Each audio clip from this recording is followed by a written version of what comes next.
Okay, so we're really excited to have three experts in transit joining us to talk about what's happening at the federal level. As you all know, federal funding for transit is really critical, especially now. The money from the CARES Act has been absolutely critical for so many transit systems to keep operating. But we know that more work needs to be done. So we want to hear about what's happening in Washington, D.C. and how it might impact you all here in Minnesota.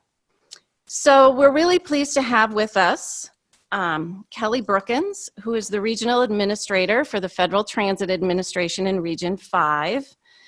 Region 5 covers the states of Ohio, Wisconsin, Minnesota, Michigan, Indiana, and Illinois. Ms. Brookins was appointed Regional Administrator for Region 5 office in October of 2018. She leads a multidisciplinary staff in the development and delivery of FTA's capital operating and planning programs to complex and multimodal transit systems. Prior to joining FTA, Ms. Brookins served as Director of Control Center Operations for the Chicago Transit Authority.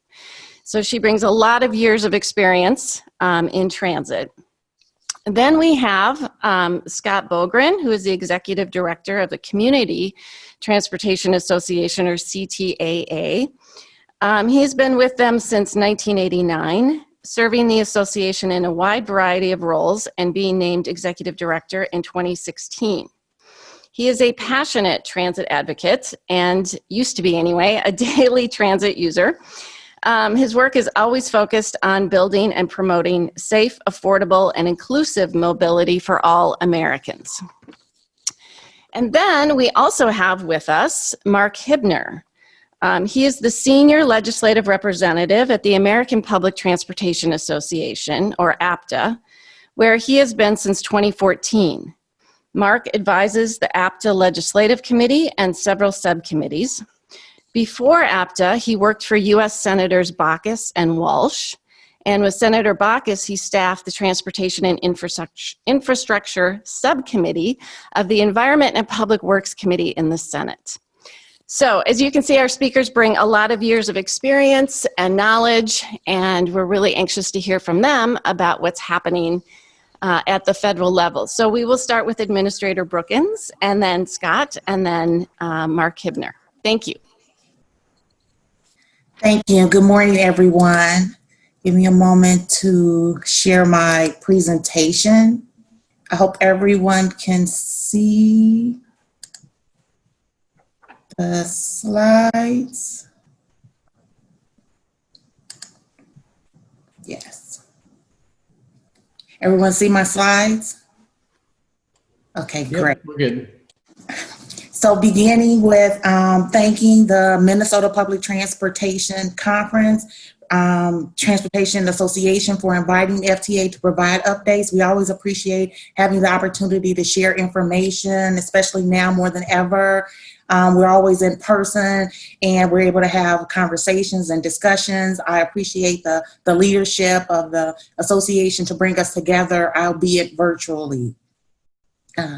We're going to provide an overview, certainly FTA, some of the implementations and activities associated with COVID, grant activities, and state accomplishments. We're always very pleased to partner with the agencies to provide, robust transit, and now more than ever, it's even more crucial. And we're going to also bring some informational news from FTA. Our agency is led by the Secretary of Transportation, Elaine Chow. Our regional representation as it relates to the direct program managers for the recipients in Minnesota are Matthew Lane, and he provides pre and post award support. We have William Wheeler, who provides pre-award support, and we have Hassan Dastagir, who provides post-award support. And at any given time, you can certainly reach out to them, Vanessa Adams, Jay Civarella, or Melody Hobson to provide additional support if you have any questions. We've implemented a number of protocols in order to respond to the questions, and I'll share that information later in the presentation. Our budget, October the 1st, was the start of the new budget cycle for FTA, and we're operating on a continuing resolution. And what that means during a continuing resolution, typically there's no new allocation of funding, no apportionment notice, and we're still operating on the fiscal year 2020 budgetary allocations or the allocations prorated that would have been provided. So continuing resolution provided until December the 11th of 2020. Well, we also had 2020 a pivotal year because our FAST Act authorization was set to expire, and that authorization has been extended for 1 year, meaning that all of the programs and the program eligibilities under the prior authorization continue forward until a new authorization is enacted. So the CARES Act. The CARES Act was funding relief, and it was passed into law, and we were very excited that Minnesota received over $300 million and has already come in and obligated 98% of that $300 million. And what that emphasizes is the fact that the funds were certainly needed and that more funds are necessary in order to continue to fund and operate public transit for those dependent riders as well as those choice riders. What we've established, because the CARES Act was enacted, we had a number of questions associated with what recipients were to do with the reduction in service, with the safety protocols, and we had implemented a frequently asked questions. So it was FTA response, where questions were sent and answers were prepared and submitted. But in order to ensure that we could reach all of the recipients if they had similar questions, our agency developed a frequently asked questions site.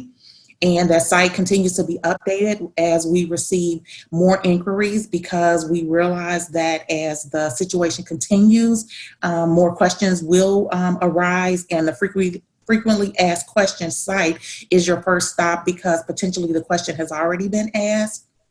And you can find what our national policy is relating to some responses. In the event that your question is not there and you still have outstanding questions that you would like to be responded to, we had FTA response at dot.gov previously, but that question repository has been decentralized. So the Region 5 point of contacts are Jason Cifarella and Vanessa Adams, and their email addresses are listed on the slide. If you have questions that aren't responded to in the frequently asked questions, because we know as we continue through this posture, additional questions will come up, contact Jay or Vanessa directly through email, and they will provide you with a response. We also want to highlight that FTA partnered with FEMA with the cloth face covering distribution, and those distributions occurred in May, June, and July of this year. MnDOT received over 21,000 masks, cloth face coverings to distribute to the smaller transit agencies and smaller providers. Metro Transit received 59,000. In these masks, there were two distributions, one to be distributed to the transit professionals and another distribution to, if needed, be distributed to customers to ensure that the cloth face covering requirements were being adhered to. Some of the other changes or adjustments that we've made as it relates to just being responsive to the nationwide situation is that the training reviews, the congressionally mandated reviews, those that were scheduled to have been conducted in fiscal year 2020 will be postponed to 2021. The 2021 reviews postponed to 2022 and so forth. And we're going to just continue with having the fiscal year 2020 shifted forward and future years shifted forward as well. In addition, there were in-person class offerings and trainings. Those trainings were postponed, but certainly were convened in a virtual setting, and we continue to convene not only trainings, but also we have stakeholder listening sessions where information is shared with our agency as well as our transit partners in terms of some of the best practices that are being implemented within the industry by some transit agencies. And we certainly welcome your participation and contribution to those listening sessions. In addition, Minnesota had Met Council as well as St. Cloud, whose fiscal year 2021 training review is now postponed and it will occur in fiscal year 2022. So what about the grant activity? In fiscal year 2020, Minnesota was awarded 51 grants, and those grant awards totaled over $461 million. And this is always exciting news. We enjoy the partnership and really all of the needs that currently face the transit partners. Also, for the CARES Act, Minnesota was awarded 11 grants. And when you look at the total amount for just the fiscal year 2020 grants, and then you look at the total amount for fiscal year 2020 CARES Act grants, there was over 303 million of the 306 million that was allocated for those purposes. Also want to talk about some of the discretionary awards that were available during the course of the fiscal year. In fiscal year 19, the buses and bus facility infrastructure investment discretionary program, Minnesota was successful in the competitive process and was received over 7 million, which is distributed between the Met Council on behalf of the Minnesota Valley Transit Authority, as well as the Minnesota Department of Transportation for purchase of buses, as well as other projects throughout the state. Always very excited. The competitive process is highly sought, and this being additional funding, very glad that some of the buses and bus facilities funding went to Minnesota. Also, another discretionary program, which is our low or no emission vehicle program, this is for fiscal year 20 funding.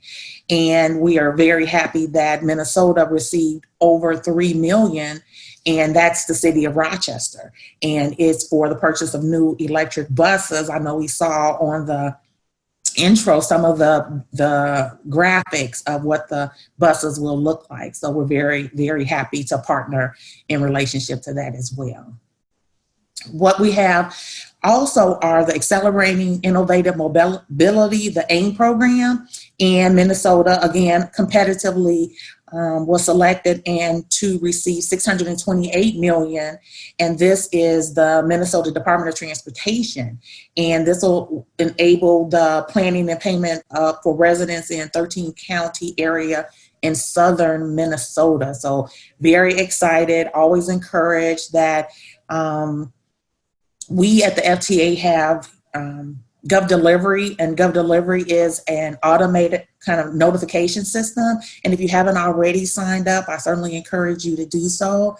That automated information delivery system, it tells you, when we have notices of funding availability, also notifies when there are changes or adjustments with respect to our programs, as well as appropriate apportionment notices and a variety of other very key information. So if you have not already signed up, please go to the FTA website and sign up to receive GovDelivery alerts. You don't have to sign up to receive everything, but certainly you can choose which alert you would like to receive and be the first to be notified of.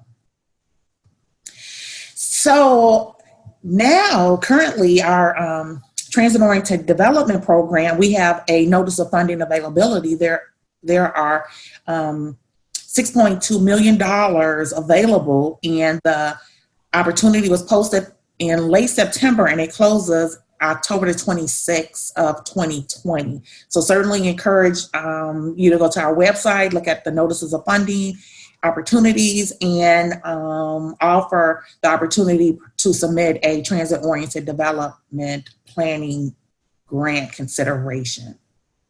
Also, there's another notice of funding availability, and this is for a research grant.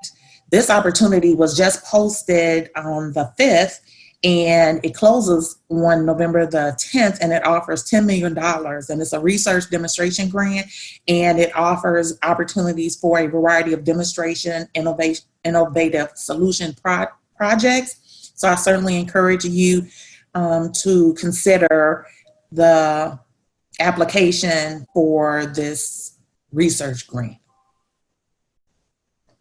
I also wanted to point out that mobility is crucial. It's always been crucial, but even more crucial. And we published the final report that was released about the Coordinating Council on Access and Mobility. And that report was published on October the 1st. Certainly encourage you to go to our website, which is transit.dot.gov, and review the report that was recently released. I also wanted to share some information. I know we talk a lot about the Federal Transit Administration. When you think about maybe congestion mitigation funds, you think of federal highways, but there are other federal programs that also fund transportation. There are Department of Health and Human Services, the Department of Agriculture, Department of Veterans Affairs, Department of Labor, and also some additional Department of Transportation grant programs. And I emphasize this because under some circumstances with our normal funds, there's a cost sharing. And when you think about a capital investment, the federal share for FTA grants are 80%, and then there's a 20% local cost sharing. In some situations, some of the other federal agency funds can be paired with the federal FTA funds as a local match. So that's certainly something that I wanted to highlight for you and encourage you to look for opportunities for these partnerships with respect to also receiving federal funds related to transportation. Always, very pleased to share information about various capital investment grant projects that have received federal funding. We have the green line, the Botano blue line, the orange line, and the gold line. These are certainly already previously funded and in the pipeline for completion or have been completed. Also, we have the Rochester Downtown Circular, which is a bus rapid transit line, and it's in the development stages. So we're very excited about the capital investment grant project associated with this project. Similar to what the mayor indicated, Rochester is vibrant. FTA certainly appreciates the partnership, and it is meeting the needs of the transit rider. So another very exciting project coming to Minnesota. Also wanted to share our transit asset management oversight. What is slated for now fiscal year 2021 is the transit asset management review in the triennial review as well as in the state management review. So this will be the first year where the requirements will be reviewed as part of the oversight triennial review. So I wanted to make sure I highlighted that for your information. Here are a couple of timelines for the deliverables. The items that are listed in the lighter blue are timelines for the reports to the National Transit database. So certainly good information to have, as well as the deadlines and the due dates for the deliverables. Also wanted to highlight the Public Transportation Agency safety plans.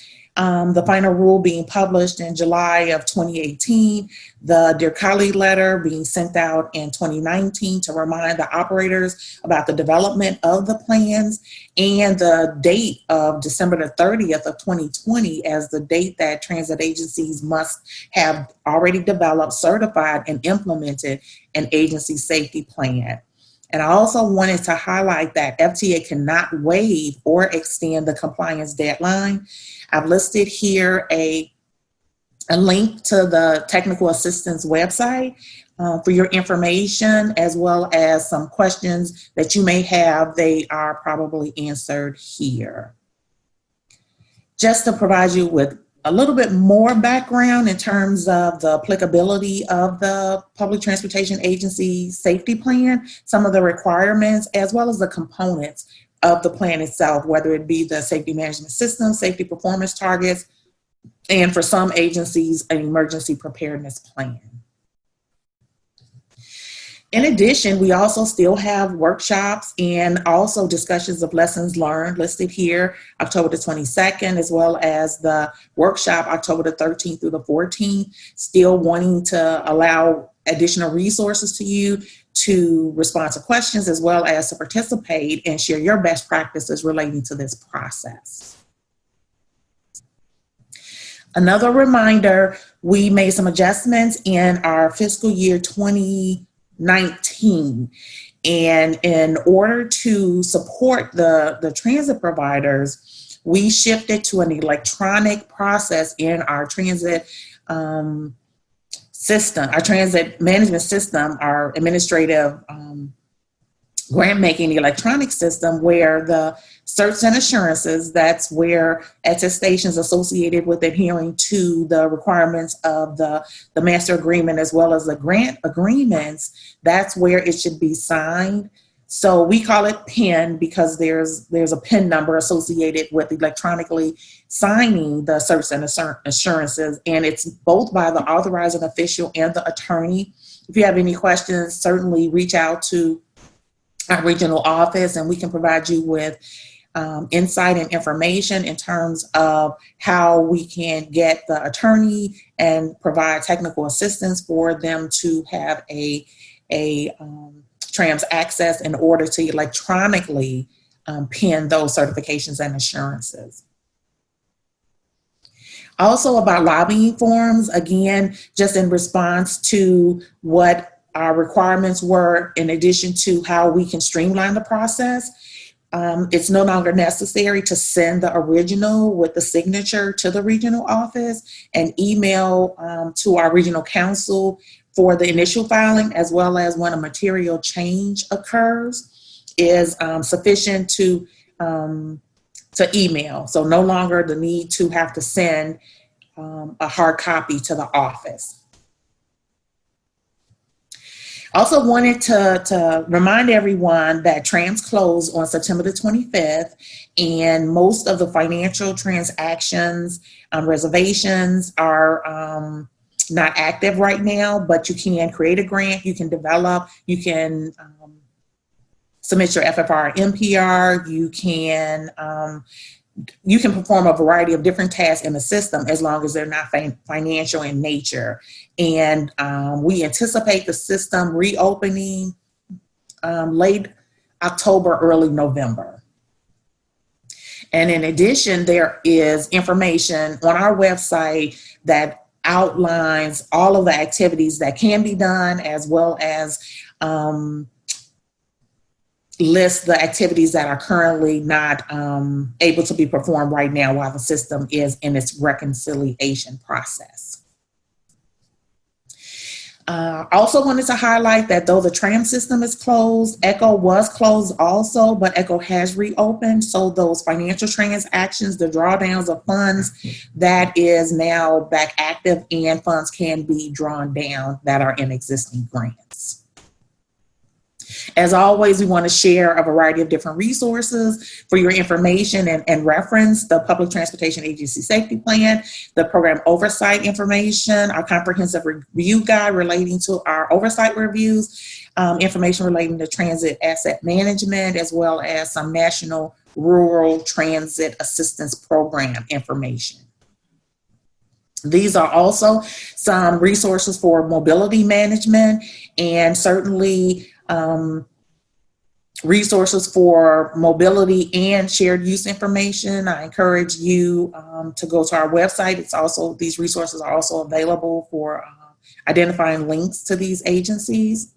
And as always, for your support, we have Bill Wheeler, Hassan Dastagir, as well as Matt Lane, who support the Minnesota recipients on a day-to-day basis, as well as Melody Hobson, Vanessa Adams, and Jason Ciparella.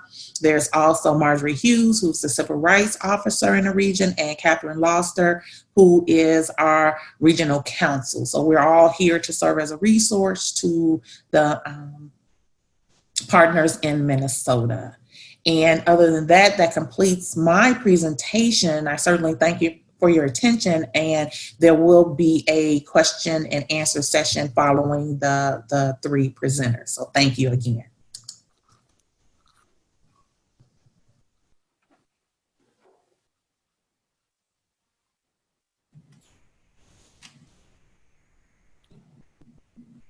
Margaret, do you want me to go now? Yes, please. All right. Mark and I had talked earlier last week, and we're going to put topics on the table and then kind of both speak to them rather than one of us just completely decimating the other person's agenda here. So, Mark, why don't you lead off? Let me introduce myself. I'm Scott Bogan. I'm the executive director at CTAA. Really appreciate the chance to speak with those of you who I can see out in the audience or fully masked and social distanced, and also the folks on the joining virtually, which unfortunately is the way many of us are working these days. And Mark can introduce himself, and then after you intro Mark, why don't you start off with kind of Heroes 2 and the CARES Act 2.0 kind of discussion. Sure. Yeah, thanks for having me. Again, Mark Hibner with the American Public Transportation Association. Scott and I both work in Washington, D.C., and we often have the pleasure of doing the show on the road in person. So hopefully it translates over Zoom, and this presentation is informative for you. We often talk about opportunities and challenges when we go through these, and obviously COVID has been just devastating for public transportation, and we've been working really hard to assess that impact and convey those impacts to Capitol Hill. Kelly did a really good job of laying out the CARES Act. The $25 billion in there was just absolutely essential. Our top priority is $32 billion in additional emergency relief for transit, and we do have some positive developments on that. The big picture is that talks between Democrats and the White House are still stalled. They've been stalled for a number of months. However, there have been some positive signs. There may be some movement. The president did tweet from Walter Reed that he would like to see a stimulus deal done. To this point, we have only seen partisan legislation. They haven't come together with a bipartisan proposal yet, or at least not a legislative text of one. The Senate so far has only considered Republican bills. They do not include any funding for public transportation. The House Democrats had previously passed a $3.4 trillion HEROES Act, which did include about $15 billion or $16 billion for transit. They last week they put forward a compromise where their overall number went down $1 trillion, so it's a $2.4 trillion bill. We were concerned that if they're cutting $1 trillion out, that might also cut into transit, but actually the transit number actually increased. So just, our coalition partners, the U.S. Chamber, the, business groups, labor, and all of you who reached out to Congress to say about how important this is. It's really important that we got our $32 billion ask in the House Democratic bill, and that did pass the House. So that's a really positive first step. And do you want to jump in, Scott, or do you want me to talk about kind of the distribution first, or kind of get in? Yeah, why don't you do the distro and then I'll chat. Yeah, sure. So the distribution is pretty complicated. As a general rule, what the bill tries to do is you have your CARES funding. They try to get your CARES funding plus the funding under this bill up to 100% of operating expenses for a full year. That's the goal. The way they do that is they have $18.5 billion that go through the 5307 urbanized area and the 5337 state of good repair formulas. There's $750 million that goes through 5311 grants to rural areas, $250 million for 5310 grants, which we've advocated for, was not included in the CARES Act. There's funding for capital investment grants projects to be able to cover the local share on those existing projects. And then finally, there's $10 billion in emergency relief grants.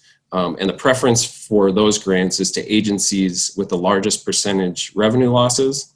And they're also supposed to target agencies that have not already received 100% of their operating expenses. And again, that's CARES plus funding under this bill.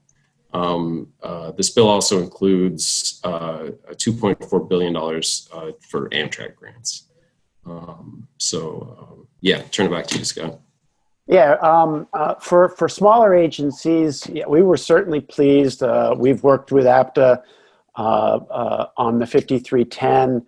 We've been hearing from our 5310 members for months now that they weren't included in CARES, and particularly the standalone 5310s that aren't connected to a urban or rural transit system. It was causing, as you can imagine, major concerns financially. So we're happy to see about a year's worth of 5310 in this House proposal, and the $750 million for rural, which would be distributed to state DOTs and go through the same process that the rural folks in the audience went through with CARES Act. Good. The challenge in the urban space is that you have, as of about a week ago, about 26, 27 transit agencies who were completely out of their CARES Act allocations. And Mark can certainly recollect in March when there was this flurry of activity to create the CARES Act, and we were so pleased that transit was in the discussion right from the get-go. I can't imagine where we would be collectively if we didn't have the CARES Act funds. But we never really, there wasn't a lot of thought that this would still be going on in October, to be honest. And that is why I think there's running out. And the larger the system is, the more likely they've run through or are running through their CARES Act funds. Hence the formulas, which are mighty complicated. We've got an analysis of those up on our website. In the urban space, are really pointed towards the biggest agencies. And Mark referenced like the 10 billion in kind of discretionary. There are very few systems. I can think of a couple that are going to really fit what is been laid out in that 10 billion. And our concern is that in this House bill, small urbans and some mid-size urbans aren't going to get anything. And we're working with our membership in those spaces just to try to get a handle on where they are. And you may see us kind of advocate that we understand, but that some of these systems need to at least get something. We're trying to figure out, and I think all of you in the audience as managers of systems should be analyzing, like, how much longer will the CARES Act last, contrasted and compared to how long you think the economic impact of this global pandemic is going to be in your communities, which is going to be lengthy. So, and then on top of all that, this is a partisan bill. It is not a fait accompli. And I guess we shouldn't get too worked up about formulas here, because the real negotiations are between the House leadership and the administration. And unless that logjam breaks, a lot of this is just kind of idle discussion. Don't you think, Mark? Yeah, absolutely. It's I think if it's going to happen, it's probably going to happen pretty quickly, and these deals can come together really, really quickly. But if it doesn't happen in the next couple of weeks, I don't think it will happen until after the election. Yeah. And this has been such a strange time to come to the end of September like we did, have no appropriations bills passed, have the FAST Act ending, have, this census being done right now, which impacts a lot of you. And there's this election also going on in November. It has been like this massive traffic jam that is slowly starting to move through. We won't get into a lot of the details. I think Regional Administrator Brookins covered the CR and FAST Act, but I think from CTA's perspective, we were certainly happy to see the FAST Act extended for a year. All of you should expect to see similar apportionments to what you saw last year. It's a clean extension, meaning nobody got in and fiddled around with anything at the last minute. And it buys us the time to ideally get the surface transportation reauthorization early on as a priority when the new Congress sits in January. Mark, you have anything additionally to add on the CR and kind of that process? Yeah, well, and just on kind of the nuts and bolts, the FAST Act was a year-long extension, which is a different time period extension than the appropriation CR, which is a little bit confusing.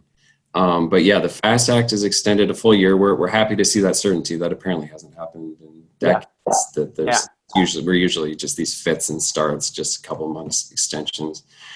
They did transfer $3.2 billion into the mass transit account in order to keep the Highway Trust Fund, give that the ability to extend it for the full year.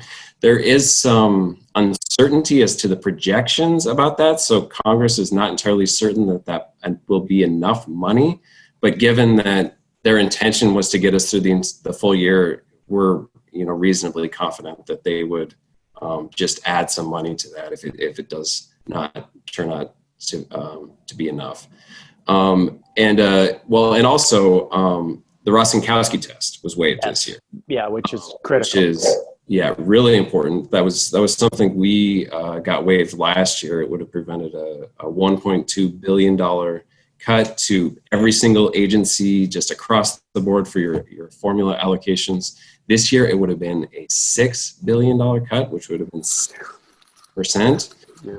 So that was something that we worked really hard on last year. We got a Senate amendment to waive it, which 82 senators supported, and actually more would have if there hadn't been so many senators on the presidential trail.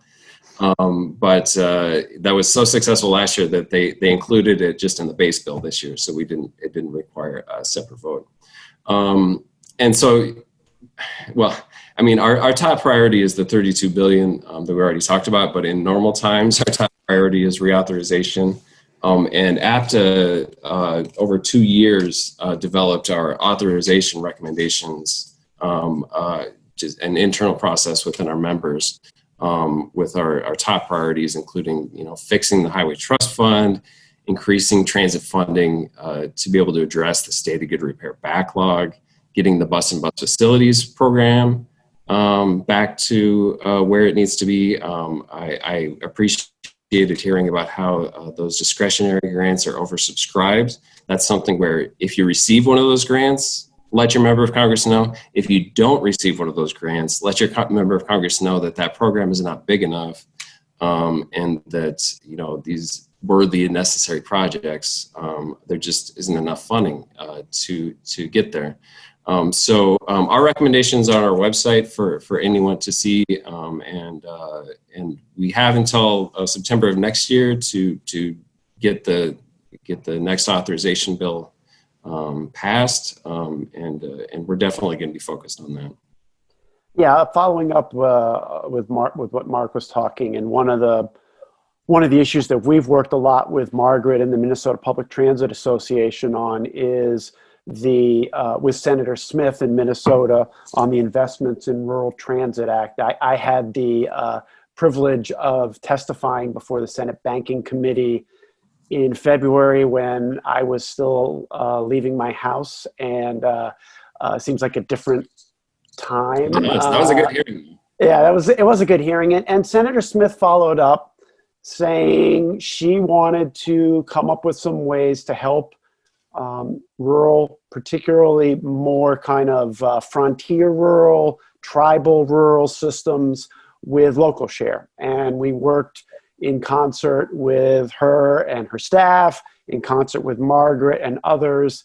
We're happy with the Investments in Rural Transit Act. What it does is move the federal share on operating for rural systems to 80-20 rather than 50-50 under 4 conditions that are kind of population based in terms of like poverty rates, lack of population density, certain figures, percentages of older adults, and then lastly, lack of available local healthcare or healthcare shortage. Many states would benefit from this.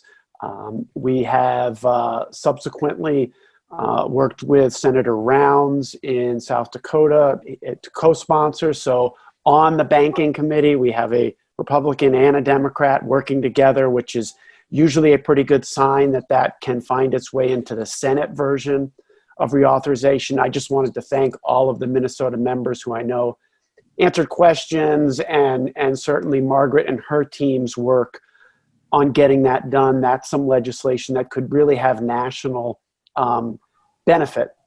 And some other just little things to keep your eye on in the FAST Act, in the INVEST Act, so the House's reauthorization bill.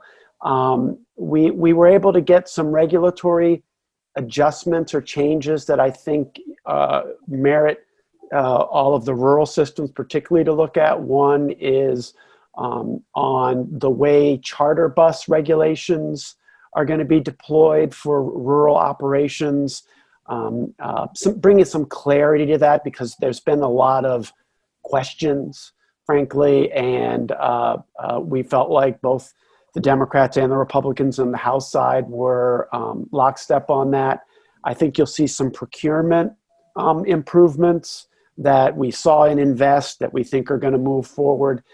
And I think the most positive note I can tell you is, and I'm sure Mark and Abt are hearing the same thing, the House Democrats are already looking at developing kind of this next iteration of INVEST for the next Congress. They want to talk about priorities and what we liked best. And I'm sure Apta's, Ashto, others are going to be talking about that. So that's good movement right now. And that's what we want to see. And one concern I have that I wanted to raise with all of you is you heard Mark talking about trillions in terms of what's being spent to stimulate the economy in the face of this global pandemic. And trillions is not a word I'm used to dealing with. These are massive outlays. And I just have a lot of concerns that the kind of equal and opposite reaction somewhere down the line to a lot of this is going to be, I'll just call it a kind of a collective buyer's remorse on the part of Congress. And the partisanship, which we know is going to continue, will only feed that.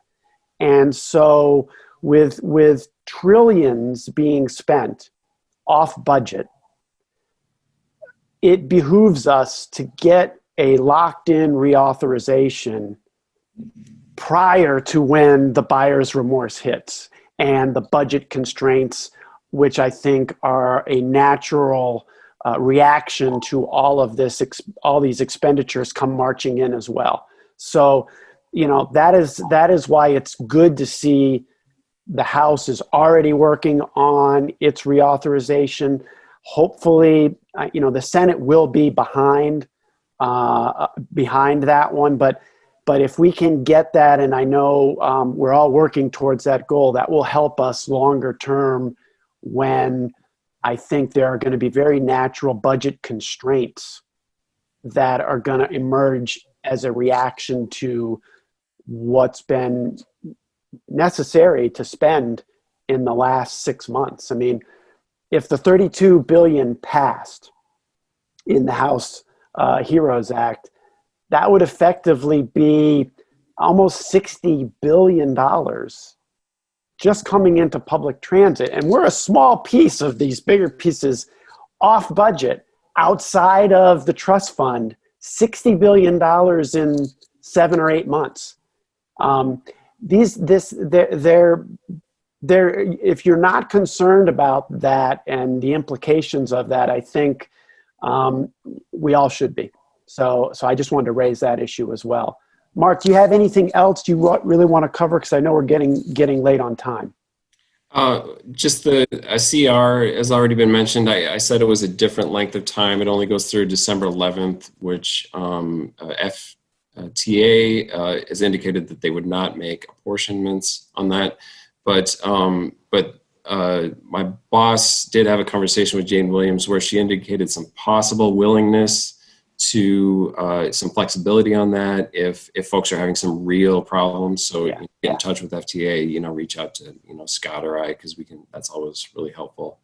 I also just wanted to mention, I'm sure Scott will want to talk about it, there's a NEMT, non-emergency medical transportation bill that passed the House unanimously that would add NEMT to the list of mandated Medicaid benefits. It's not in statute right now. It's only a regulatory.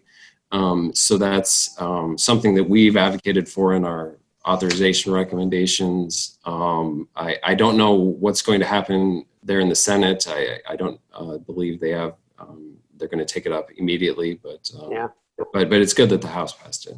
Yeah,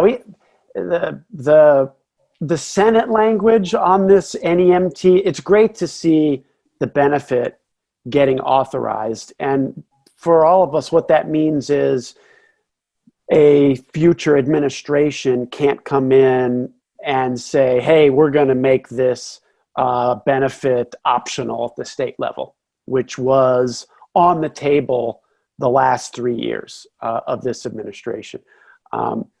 On the negative side, the Senate language really has some teeth about the NEMT being coordinated with public transit and the NEMT funding being used to support long-standing coordinated transit networks, typically led by rural public agencies. We're going to continue to work on trying to get that piece of the language in, although anything that authorizes it is a big win. So yeah, we're there. And before we conclude too, I think Mark and I would both agree that, FTA has done an amazing job of getting $25 billion out the door. It was apportioned in less than a week. And, Kelly and her team at the regional level, and then at the federal level, what that means when we have 98% of the money obligated is really that in the future, we don't have to worry about transit funds being something that the Congress decides to claw back because it hasn't been obligated, it hasn't been spent.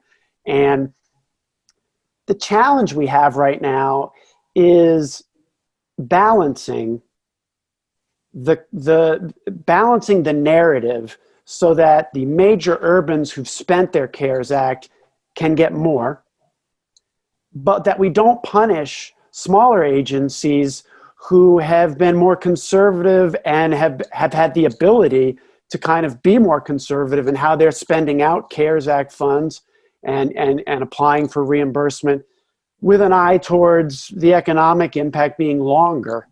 and we shouldn't punish them. And that's kind of what I've been trying to say to Jane and her team at FTA and up on Congress is, yes, we want all this money spent and obligated, but don't punish smaller agencies who are going to have a slower but very necessary spend out of the funds. Yeah.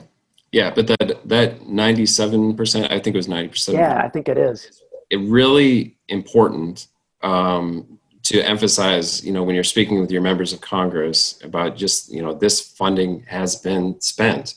There is some pushback. Some congressional offices are saying where they're looking at the actual outlay numbers and they say only about half of transit funds have been outlaid, but we are unique in the federal government where usually the government appropriates this money and it just goes out the door. Right. But, for our program, for the highway program, the project is completed and then it's reimbursed. So they really need to be looking at the obligated number. And if they're pushing back on you, you need to push back on them about that. Just the last topic I wanted to cover just really quickly because it doesn't impact everyone, but tax extenders, the alternative fuel tax credits. This is important for agencies that receive the compressed natural gas or liquefied natural gas, the CNG or LNG, 50 cent per gallon equivalent tax credit. That is set to expire on December 31st of this year. I know that the chairman of the Senate Finance Committee is going to make a push to extend these after the election before they expire. One unfortunate aspect of recent history on this is that Congress often lets this expire, waits it until the end of the next year, and then retroactively extends it. So, hopefully they don't do that. Hopefully they're a little bit forward thinking, but that's definitely something that we're going to be continuing to advocate that's extended, and we'll be monitoring that. Yeah, I think it's those of you who like to place wagers, bets on Congress doing things on time these days are not paying out very well. Margaret, do we want to take questions? Are there any questions from folks in the audience or having come through the Q&A? I don't see any queued up in the Q&A, but maybe in the chat.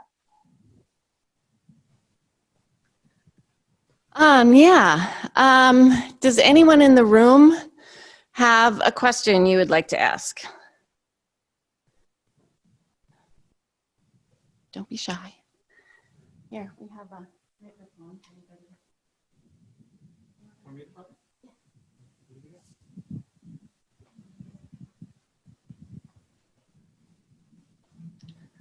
Sorry, we're just checking out the room here. One thing I wanted to ask, you had brought up the reauthorization, and I was just wondering if you could maybe talk a little bit more about funding levels.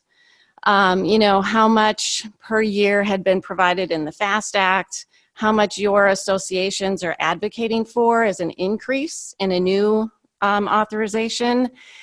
And then if you have any recommendations, because it seems like things are changing a little bit in terms of how to pay for it, new revenue. I know the old challenge of trying to increase the federal gas tax is kind of still there, but it seems that now some associations are kind of taking the attitude of, well, why should we have to come up with a way to pay for it?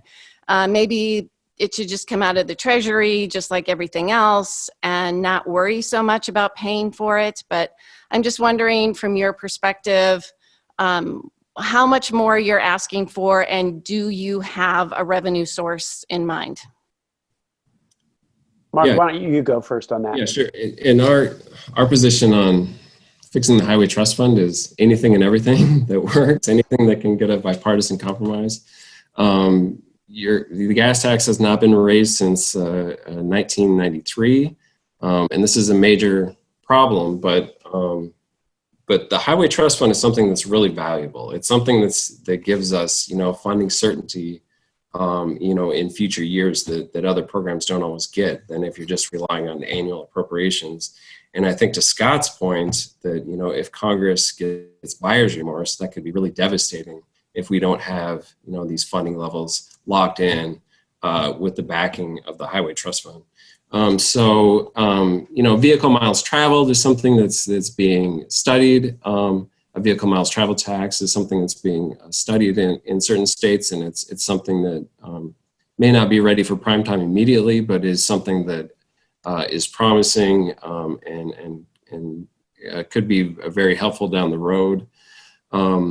And then to go back to your first question about the funding levels, our recommendations were pegged to the $100 billion state of good repair backlog. So our funding levels were based on what would the increases need to be on the capital investment programs, including bus and bus facilities, the state of good repair program, the urban and rural formulas, in order to eliminate that over a 6-year bill. And so that's where we have an entire table of our our funding levels over the 6 years for each program. And so that's our priority is getting rid of the $100 billion state of good repair backlog and also having the funds available to invest in new capacity. Yeah, and Margaret, we don't tend to prescribe numbers, but advocate for growth. And in the INVEST Act, there was growth across the board in all the key formula programs, which we were happy to see. They certainly was the kind of growth that I know our membership was really pleased to see. Really the fastest growing piece in INVEST is bus and bus facilities, which we've all advocated for and understand the need. One thing you mentioned that I do want to talk to is the idea that, well, we just do all of this through the general fund. There's a lot of dangers with that. What a trust fund delivers is that predictability and ideally guaranteed levels. So when a 5-year bill passes, everybody in the room can know what to expect. And when you're talking about major capital construction projects, you really need that. And it's the concern about the over-reliance right now on general fund is it puts you in the food fight annually to get appropriations. And that creates uncertainty. That creates the kinds of things that we've enjoyed being out of for a long time. And I don't think we want to jump back into that. So we are certainly lockstep with APTA and others about everything and anything into a trust fund so that it is protected. That's an important distinction of those funds.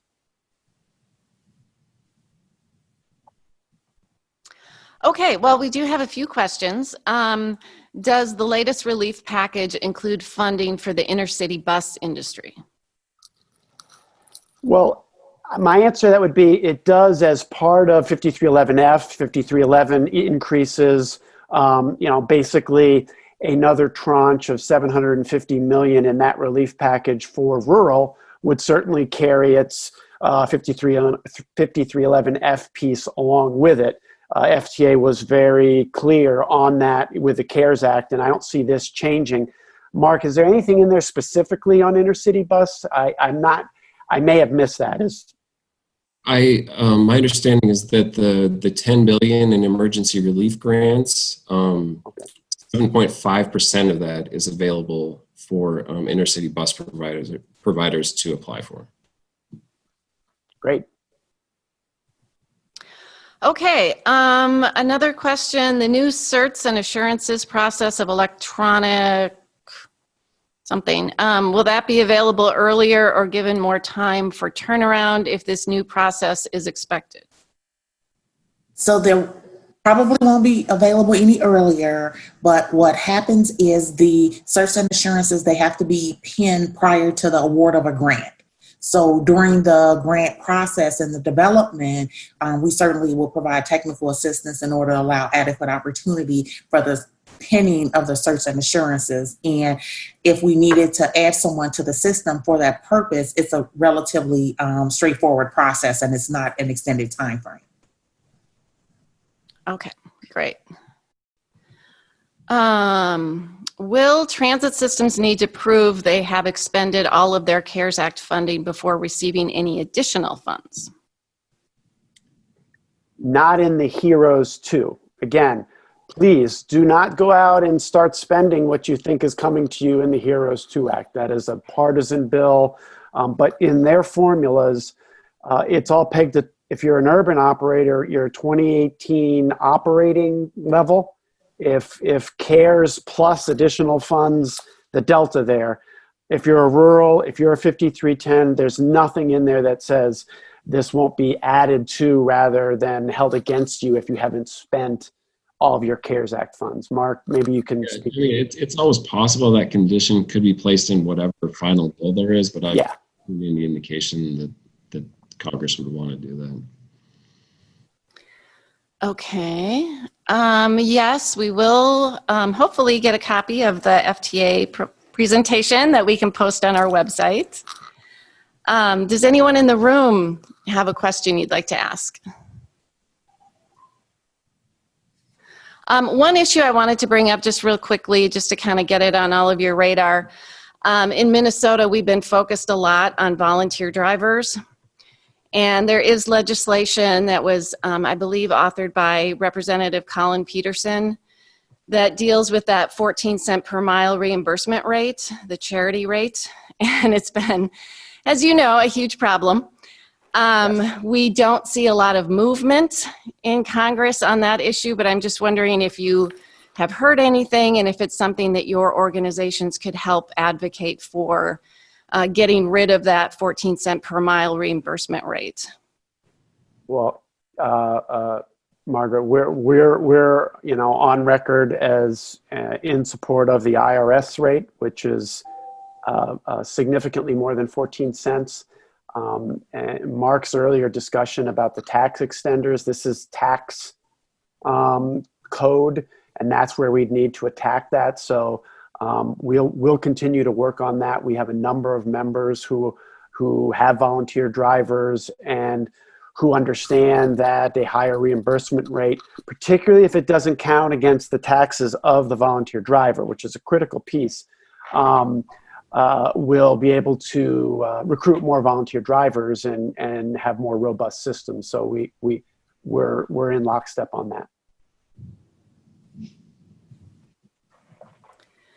Okay, has the Senate indicated why they do not believe transit funds need to be included in the next potential bill? Is it simply a misunderstanding of the obligated versus spent dollar issue? Well, they had a hard time within their own caucus coming up with a new proposal. And what they ultimately put forward, lots of people called a skinny bill. They were calling it themselves a skinny bill. So there were a lot of priorities that were not addressed in their bill. They were really just trying to get something that they could get the Republican senators behind. I will say that there are a lot of senators who do get it, who do understand that we do need transit funding, but just, yeah. I wouldn't read too much into their proposal, but it's it's obviously not such a high priority for them that they included it in their proposal. Okay, I think that's it for the questions. If we don't have anything in the room, then I guess I would just thank you all very much. We really, really appreciate all the great information you provided. We really appreciate the partnership working with you, and we look forward to continuing to work with you in 2021 when hopefully we can get a new authorization and more stimulus relief funding. So thank you all very much. Thank you. Thank you, everyone. Thank you. Yes.